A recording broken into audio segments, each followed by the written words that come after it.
Keď sme prišli navštíviť tatka na materskej dovolenke, rozdiel bol hneď zrejmý už na začiatku. Nebolo to ani materské centrum, nebolo to ani park s kočíkami, ale rovno stavba, kde trávi väčšinu času Juraj so svojou maličkou 1,5-ročnou Laurou. Je s ňou na materskej dovolenke, ak sa to dá v tomto prípade tak vôbec nazvať, už vyše roka. Úžasné to je. Strašne si to užívam aj ja, dúfam, že aj ona.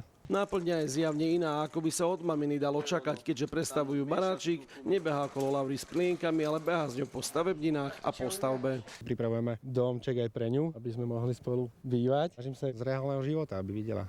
Samozrejme, Juraj nebehá iba po stavbách, ale aj sa poriadne o Lauru stará. Varenie, papanie, pečenie, to všetko musí zvládať na jednotku. Keďže je s Laurou už od jej 4 mesiacov, tak zvláda aj hygienu, prebaľovanie a umývanie. Každý pocitovo to myslím, že majú v sebe, aj muži to majú v sebe. Juraj teda zvládal všetky povinnosti, na ktoré sme zvyknutí u mám, okrem jednej. Kojenie a všetko ostatné to robila ona, samozrejme, to ja nemôžem.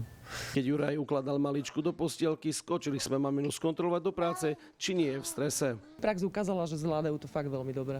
Tatka na materskej si jednoznačne pochvaľuje. Na mňa to prináša hodne veľa dobrého pre Lauru, akože pre vývoj. Keďže ľudská zarábala viac ako Juraj, dôvod na zámenu tradičných rolí bol hlavne ekonomický, ale neváhali by si to zopakovať. Aj na budúce, aj nie z týchto dôvodov.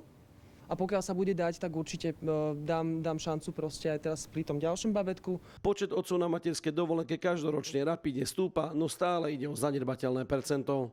Počet za posledných 5 rokov až 10-násobne vzrástol. Celkového množstva je to asi 0,5%. Tento ceremoniál sa opakuje každý deň a Juraj by určite každému otcovi odporúčal. Vychovávame sa navzájom, si dovolím tvrdiť. Takže keď otec môže, tak v každom prípade by som mu to doporučil aspoň na nejaký čas. Laco Ďurkovič, televízia Joj.